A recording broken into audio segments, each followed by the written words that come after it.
മഹാലക്ഷ്മി സീരിയലിൻ്റെ ഏറ്റവും പുതിയ പ്രൊമോ റിവ്യൂയിലേക്ക് എല്ലാ കൂട്ടുകാർക്കും സ്വാഗതം. കണ്ണനും മഹാലക്ഷ്മിയും അയ്യപ്പസ്വാമി ക്ഷേത്രത്തിലേക്ക് തൊഴുവാൻ വന്ന സമയത്ത് തന്നെ മുത്തശ്ശിയും പ്രതാപനും സീമന്തിനിയും സ്വാതിയും ആ ക്ഷേത്രത്തിലേക്ക് വരുന്നുണ്ട്. ശരിക്കും പറഞ്ഞാൽ ഇവർ വരുന്നത് കണ്ണനും മഹാലക്ഷ്മിയും അറിഞ്ഞതേ ഇല്ലായിരുന്നു. ദൂരെയുള്ള അയ്യപ്പസ്വാമി ക്ഷേത്രത്തിൽ വന്നു കഴിഞ്ഞാൽ ഇവരാരും കാണില്ല, അതുകൊണ്ട് കാൽനടയായിട്ട് വന്നാലും കുഴപ്പമില്ലെന്ന് വിചാരിച്ച് വീൽ ചെയർ ഉപയോഗിക്കാതെ നടന്നാണ് വന്നിരുന്നത്. പക്ഷേ സ്വാതിയും സീമന്തിനിയും പ്രതാപനും മുത്തശ്ശിയും എല്ലാവരും ക്ഷേത്രത്തിലേക്ക് കയറിയത് കൊണ്ട് തന്നെ അവരുടെ മുമ്പിലൂടെ നടന്നു പോകാൻ പറ്റത്തുമില്ല. എന്തായാലും കാലിന് നല്ല സ്വാധീനം കിട്ടുന്നത് വരെ ആരും അറിയണ്ട എന്ന തോമസ് വൈദ്യരുടെ നിർദ്ദേശം പാലിക്കാൻ തന്നെയാണ് കണ്ണനും മഹാലക്ഷ്മിയും തീരുമാനിച്ചിരുന്നത്. ആ തീരുമാനങ്ങളെല്ലാം വിഫലമാകുന്ന ആ ഒരു നിമിഷത്തിലേക്കായിരുന്നു പോയിക്കൊണ്ടിരുന്നത്. അതേസമയം കണ്ണനാണെങ്കിൽ പോക്കറ്റിരുന്ന ആ മാസ്ക് എടുത്ത് മുഖത്ത് വയ്ക്കുന്നു. മഹാലക്ഷ്മിയാണെങ്കിൽ അവരുടെ മുമ്പിൽ ചെന്ന് പെട്ടുകൊടുക്കുന്നു. അപ്പം മുത്തശ്ശിയും പ്രതാപനും അവളെ കണ്ടതുകൊണ്ട് തന്നെ ഈ ക്ഷേത്രത്തിലേക്ക് വന്നതിന് യാതൊരു അർത്ഥവും ഇല്ലെന്നൊക്കെ വ്യാഖ്യാനിച്ച് ഓരോന്നും പറയുന്നു. സീമന്തിനി അമ്മയ്ക്ക് മുന്നേ വന്ന് പരിചയമുള്ള ക്ഷേത്രമായതുകൊണ്ട് അയ്യപ്പസ്വാമിയെ വരുതിയിലാക്കാൻ വേണ്ടിയിട്ട് ചില പൂജകളൊക്കെ ചെയ്യാൻ വേണ്ടിയിട്ടാണ് അവർ വന്നിരിക്കുന്നത്. പരിചയമുള്ള തിരുമേനി ആയതുകൊണ്ട് തന്നെ എന്ത് വേണമെങ്കിലും പറയാം എന്ന ആ ഒരു കണക്കിൽ വന്ന് പറയുന്നുണ്ടെങ്കിലും അയ്യപ്പസ്വാമി ആർക്കും അങ്ങനെ വരുതിയിൽ ആക്കി വെക്കാനൊന്നും പറ്റില്ലെന്ന് തിരുമേനി അവരെ ഓർമ്മിപ്പിക്കുന്നുണ്ട്. തിരുമേനി വിചാരിക്കുന്നത് പോലെയല്ല ഞങ്ങളുടെ കുടുംബത്തിലെ ഒരു ശത്രു അയ്യപ്പസ്വാമിയെ വരുതിയിലാക്കിക്കൊണ്ട് ഞങ്ങളെ ദ്രോഹിക്കുന്നു എന്നൊക്കെ പറഞ്ഞ് മാസം തോറും ചില പൂജകൾ ചെയ്യാനായിട്ട് പറഞ്ഞു കൊടുക്കുന്നു. ക്ഷേത്രത്തിൽ തൊഴുതു വന്ന് സീമന്തിനിയും സ്വാതിയും പ്രതാപനും മുത്തശ്ശിയും നോക്കുമ്പോഴും കണ്ണൻ്റെ വണ്ടി പോയിട്ടില്ല. ഇപ്പോഴും മഹാലക്ഷ്മി ഈ ക്ഷേത്രത്തിലുണ്ടോ? നമ്മളെ കണ്ടതുകൊണ്ട് ചില പൂജകളും അർച്ചനകളും ചെയ്യാൻ പറ്റാതെ നിൽക്കുവാണ്, നമ്മൾ പോയതിന് ശേഷം ചെയ്യാനായിരിക്കും എന്നൊക്കെ പറയുന്നു. അവർ വണ്ടിയിലേക്ക് തന്നെ നോക്കി നിൽക്കുവാണെന്ന് മനസ്സിലാക്കി മഹാലക്ഷ്മിയാണെങ്കിൽ സംസാരിക്കാനായിട്ട് പുറത്തേക്ക് ഇറങ്ങി വരുന്നു. അവരുടെ സംസാരത്തിൽ നിന്ന് മഹാലക്ഷ്മിക്ക് ഒരു കാര്യം മനസ്സിലാകുന്നു, കണ്ണനെ ഇതുവരെ അവരാരും കണ്ടിട്ടില്ലെന്ന്. അതുകൊണ്ട് തന്നെ മഹാലക്ഷ്മി കണ്ണേട്ടൻ കൂടെ വന്നിട്ടില്ലാത്ത രൂപത്തിനാണ് സംസാരിക്കുന്നത്. നീ എന്താടി ഇതുവരെ പോകാത്തത്? ഈ ക്ഷേത്രത്തിൽ നിന്ന് പോകാൻ മനസ്സ് വരുന്നില്ലേ? എന്തായാലും കുറേ നാളുകൊണ്ട് നീ തോമസ് വൈദ്യരുടെ ഹോസ്പിറ്റലിൽ കൊണ്ടുപോയി കണ്ണനെ ചികിത്സിപ്പിക്കാൻ നോക്കിയെങ്കിലും ഒരു മാറ്റം ഉണ്ടായില്ലല്ലോ എന്ന് പറയുമ്പോൾ സീമന്തിയമ്മ പറയുന്നു, ഇനിയിട്ട് മാറ്റം ഉണ്ടാകാൻ പോകുന്നില്ല. ഇവൾ ഭാര്യയായിട്ടിരിക്കുന്നിടത്തോളം കാലം കണ്ണനൊരു കാലത്തും പുരോഗതി ഉണ്ടാകത്തില്ല.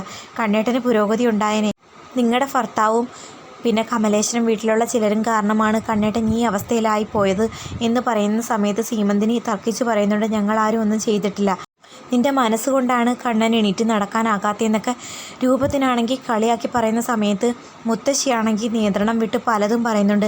ഇനി ഞങ്ങളുടെ മനസ്സിരിക്കുന്ന ഒരു കാര്യം അങ്ങ് തുറന്നു പറഞ്ഞേക്കാം. തോമസ് വൈദ്യരുടെ ഹോസ്പിറ്റലിൽ മാസം തോറും ചികിത്സയ്ക്ക് പോകുന്നത് നീയും ആ തോമസ് വൈദ്യരും തമ്മിൽ പ്രേമത്തിലല്ലേ? അയാളെ കാണാൻ വേണ്ടിയിട്ടല്ലേ കണ്ണനെ കൊണ്ട് അങ്ങോട്ടേക്ക് പോകുന്നേ? അതായത് അങ്ങനെയൊക്കെ അനാവശ്യം പറയുന്നതിൻ്റെ പേരിനെങ്കിലും മഹാലക്ഷ്മി കണ്ണനെയും കൂട്ടി തോമസ് വൈദ്യരുടെ ഹോസ്പിറ്റലിൽ പോയുള്ള ചികിത്സ ഒഴിവാക്കട്ടെ എന്ന് വിചാരിച്ചാണ് മുത്തശ്ശി ഇങ്ങനെ പറഞ്ഞ് മനസ്സ് വേദനിപ്പിക്കുന്നത്. ക്ഷേത്ര പരിസരത്തിൽ വെച്ച് അനാവശ്യം പറയരുത്, ഞാൻ ഇതിനുള്ള മറുപടി പറഞ്ഞേനെ, ഇത് അമ്പലമുറ്റമായതുകൊണ്ട് പറയുന്നില്ല എന്നൊക്കെ മഹാലക്ഷ്മി പൊട്ടിത്തെറിച്ച് പറയുന്ന സമയത്ത് അമ്മയോട് നീ തട്ടിക്കേറിയൊന്നും വേണ്ട, അമ്മ പറഞ്ഞതിൽ എന്താ തെറ്റുള്ളതെന്ന് പ്രതാപനും ചോദിക്കുന്നു. എന്തായാലും ഇങ്ങനെയൊക്കെ ചിന്തിക്കാനും പറയാനും നിങ്ങളെയും കൊണ്ടേ പറ്റൂ എന്നും പറഞ്ഞ് മഹാലക്ഷ്മി വിഷമിക്കുന്നുണ്ട്.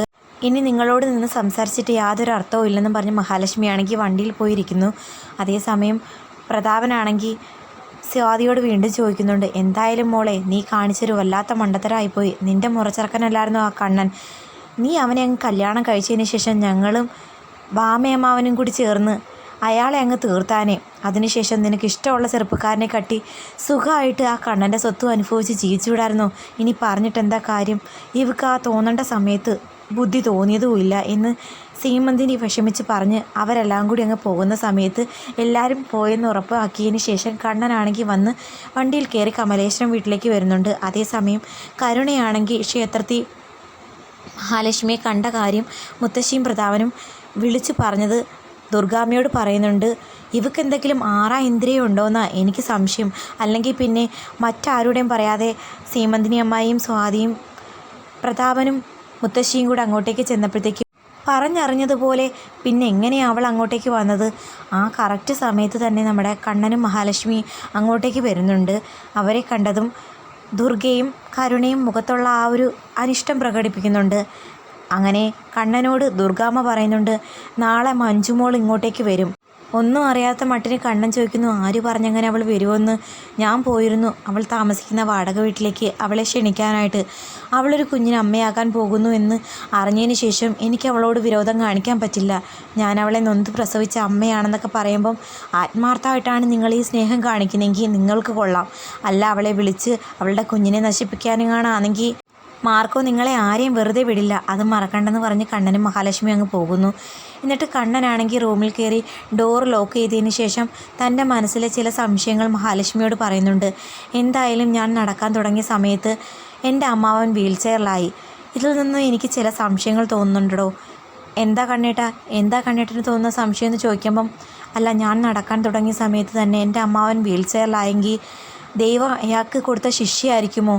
അന്ന് എന്നെ എൻ്റെ അച്ഛനെയും അപകടപ്പെടുത്താൻ ശ്രമിച്ചത് അയാളും കൂടി ചേർന്നിട്ടായിരിക്കുമോ? അത് കേട്ട് ആകെ ഞെട്ടി വിറച്ച് നിൽക്കുന്ന മഹാലക്ഷ്മിയും കാണിച്ചുകൊണ്ടാണ് എപ്പിസോഡ് അവസാനിക്കുന്നത്. എന്തായാലും അധികം താമസിക്കാതെ കണ്ണനും കണ്ണൻ്റെ അച്ഛനും നേർക്കുണ്ടായ അപകടത്തിന് പിന്നിൽ പ്രതാപനും വാമദേവനുമാണെന്നുള്ള സത്യം കണ്ണൻ തിരിച്ചറിയുകയും ഈ സത്യങ്ങളെല്ലാം അറിഞ്ഞു വെച്ചുകൊണ്ടാണ് മഹാലക്ഷ്മി തൻ്റെ ജീവിതത്തിലേക്ക് വന്നതെന്നുള്ള കാര്യവും മനസ്സിലാക്കാൻ പോകുന്നു.